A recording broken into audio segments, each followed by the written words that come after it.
आपण इथे पाहत आहात की देवयानी आणि तिच्या 2 मुली मीरा आणि अंबिका असतात.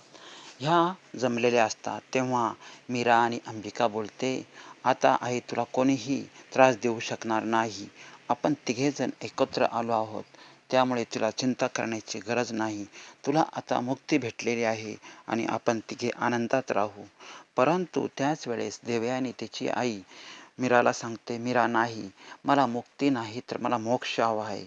कारण की जर मोक्ष भेटला तरच मी आनंदात राहील आणि तुम्हाला सुद्धा, कुटुंबाला सुद्धा सुख समाधान भेटेल. कारण की मोक्षाशिवाय पर्याय नसतो. जेव्हा माणसांना सुखी राहण्यासाठी आत्म्याला मोक्ष मिळावा लागतो. कारण की मला जर मोक्ष भेटला तरच तुम्ही लोकं सुखी राहाल. म्हणून तुम्ही माझे श्राद्ध घाला."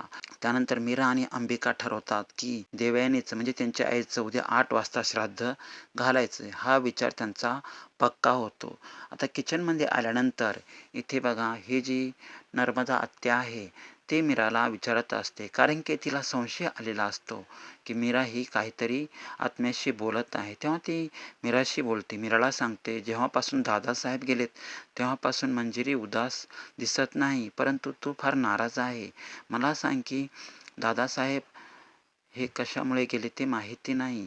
परंतु मंजिरी हिला संपत्तीसाठी तिने इथे लग्न केलं होतं." मीरा तिला काहीही सांगत नाही आणि मीराच्या वागण्यात तिला असं दिसून येतं की मीरा आणि मंजिरी यांच्यामध्ये वाद आहे.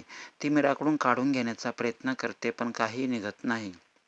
आता इथे बघा ही जी असते माया ही जरा शांत असते.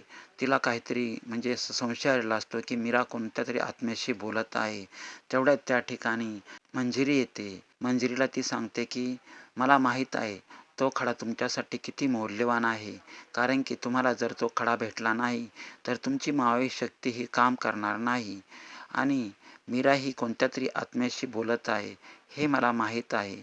परंतु तुम्हीसुद्धा त्यावेळेस मला वेड्यात जमा केले. तेव्हा मंजिरी म्हणते की तुला काय हवं आहे? ती म्हणते, "मला अर्धी संपत्ती आणि अथर्वशी लग्न पाहिजे." परंतु तुम्ही देत नाही. तेव्हा मंजिरी तिला खुश करण्यासाठी म्हणते, "ठीक आहे, मी तुला सर्व काही देते." आणि मग माया म्हणते, "चालेल, तो खडा कुठे आहे मला चांगलं माहीत आहे." नदी किनारी तिने ज्या ठिकाणी ती सकाळी गेली होती नदीकिनारी त्या ठिकाणी तो खडा फेकलेला आहे. तेव्हा ती म्हणते, "तुला कसं माहीत?" कारण की ती म्हणते, "मला माहीत होतं की मीरा ही कोणत्यातरी आत्म्याशी बोलत आहे आणि मी तिचा पिछा केला. तेव्हा ती नदीकिनारी गेली होती आणि त्या ठिकाणी तिने तो वाहता पाण्यात खडा फेकला." असं ऐकल्यानंतर मंजिरी फारच खुश होते. ती म्हणते, "तू फारच हुशार आहे. खरंच माया तू फार हुशार आहे. तुला मी अर्धी संपत्ती आणि अथर्व कशाही प्रकारे मिळवून देईन. हे माझे वचन आहे." मग माया फारच खुश होते. आता या भागात बघा अथर्व हा नर्मदाशी बोलत असतो. नर्मदा सांगते की मला आहे ना असा संशय येतो की मीरा कोणत्यातरी आत्म्याशी बोलत आहे. कारण की मला तिच्या वागण्यातून दिसत आहे. तेव्हा अथर्व म्हणतो, "तसं काही नाही."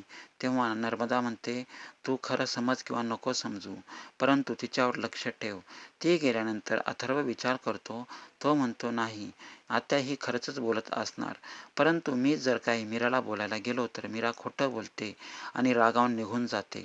आणि तेवढ्यात त्या ठिकाणी मीरा येते. आता मीरा आल्यानंतर ती बघते की नर्मदाने काहीतरी सांगून गेलेली आहे आणि अथर्व हा टायपिंग करत असतो. मीरा त्यानंतर दुसऱ्या रूममध्ये जाते आणि तिकडे आल्यानंतर तिकडे ती तिच्या आईला भेटते, अंबिकाला भेटते आणि ती सांगते की माझं उद्या श्राद्ध घाला 8 वाजता. तेव्हा मीरा आणि अंबिका श्राद्ध घालण्याची तयारी करतात आणि मीरा सांगते की आई मला कुशीत घेऊन झोप ना, मला अंगाई गीत गाऊन झोपव ना, कारण की तू लहानपणी तसंच करायची, तेव्हा मला फार झोप यायची. आजची रात्र पण तू असंच कर ना, कारण की तुझ्या अंगाई गीतामुळे मला चांगली झोप लागेल आणि मग मी तुला पुन्हा कधीही भेटणार नाही आणि तुझा मोक्षसुद्धा होईल. असं म्हणते आणि अंबिका ठरवते आईच्या म्हणण्यानुसार की श्राद्ध घालायचं. इमोशनल सीन दाखवला आहे. नवीन असतील तर लाईक, शेअर, सबस्क्राईब करा. Thank you so much. आभारी आहे. पुन्हा भेटूया पुढच्या